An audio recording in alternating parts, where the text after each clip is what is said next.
All right. So here are some things that I wish I would have done in my business from day one.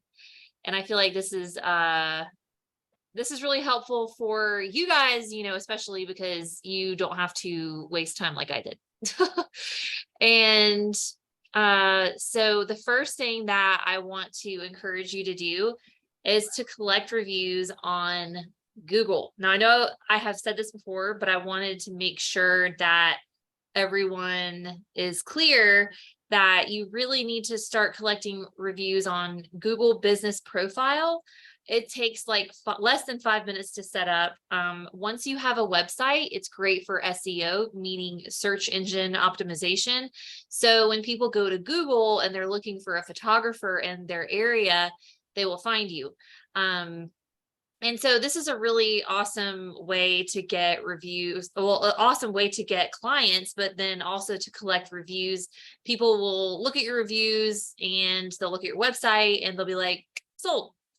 So after each gallery delivery, send an email asking for a review. And make sure that you mention that you're going to send this link after the session. You don't want the only time that they hear that you're going to be sending them a review in an email. You want to make sure that you tell them in person after the session so that they are expecting it and they're like, oh yeah, we got to do that for sure, 100%. And then they fill it out.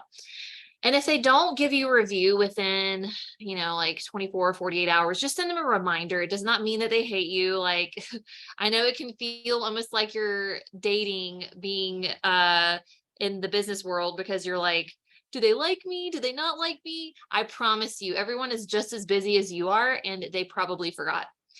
So go ahead and send them a reminder email or even text them the link, but make it so easy for them, because if you don't make it easy, then they're not going to leave you a review. So send them a link. Tell them the why behind it, that you're trying to grow your business and that it would mean the world to you. 9 times out of 10, they're happy to write a review. Reviews are huge, so big. It builds trust in your brand, credibility. Everybody looks at reviews. So go ahead and do that now. And I know that I've said this before too. Collect emails now, and email marketing. Like, do not rely on social media to run the ship for your entire business, because we cannot trust the algorithm as to what it's going to show our people and our followers. So make sure that you are utilizing email marketing. Keep it simple, doesn't have to be complicated. Use MailChimp, something very simple. Even if you are just collecting emails right now, if you're at square one, put it on a Google Doc, no big deal. The key is to start. And so you can easily build trust and community through your email list. And you don't have to rely 100% on social media. I mean, there's too many things that can happen. You cannot put all of your eggs in one basket. So in order for you guys to really start making a profit, I need you to have more than one way that you're communicating your sales. So easily book out sessions without worrying about social media through email marketing. Another thing that I want you to do is to send thank you cards after each session. I know this takes a little bit of work, but it's going to help you, number one, get those clients back. It's going to help you build trust, show that you genuinely care. It also, if you have a printer from home, print out your favorite photo. Like, it doesn't have to be a super special, print. It can just be a print from your computer. I know a wedding photographer. He actually prints out 4x6s of the wedding day of like the sneak peeks and sends it to his clients. And he just has like a regular printer at home. Now, I know that if you don't have a printer, no big deal. Just send a thank you card. And you could go above and beyond and send them like $5 coffee gift card or something. I mean, but you don't have to do that. That's a lot. Keep it simple. Like I said, don't overcomplicate things. That's a huge thing.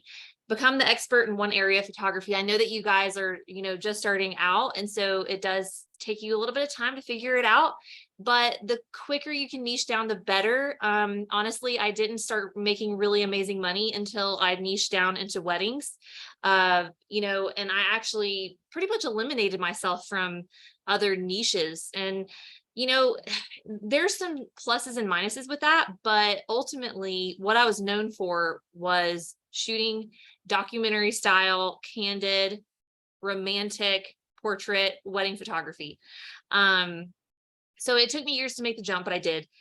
And you become known as the person that does that specific thing. You can scale your business faster when you are the expert in that area because you're known for that. You laser focus on becoming the best in that one area. And if you get sick of it, you can switch. No big deal. I do recommend that you keep your name as your business name because if you do switch, you don't have to switch your entire business name. It doesn't have to be Rita Wedding Studio or anything like that. Like, I honestly think that making my name and putting the wedding in it was great for the niche, but it really restricted me from being able to switch it up, so I would definitely recommend keeping your name as your business name. Just a few things that I feel like, I've preached on this from day one too. Shoot as wide open as possible. Use the largest aperture possible, meaning the smaller the f-stop, the larger the aperture. Turn on your grid lines so that you can make sure that you're framing your subjects correctly. Keep your camera in a bag when it's not in use. Minimize that dust. Don't take off your lens unless you are switching lenses. Never leave your camera sensor exposed. I have seen this even at weddings, like wedding photographers just laying their lenses down. And I'm like, oh, I can't believe you're doing that. But just make sure that you are taking care of your gear. So I hope this helps. We're actually going to go to the next topic, which is branding. I'm going to stop this recording.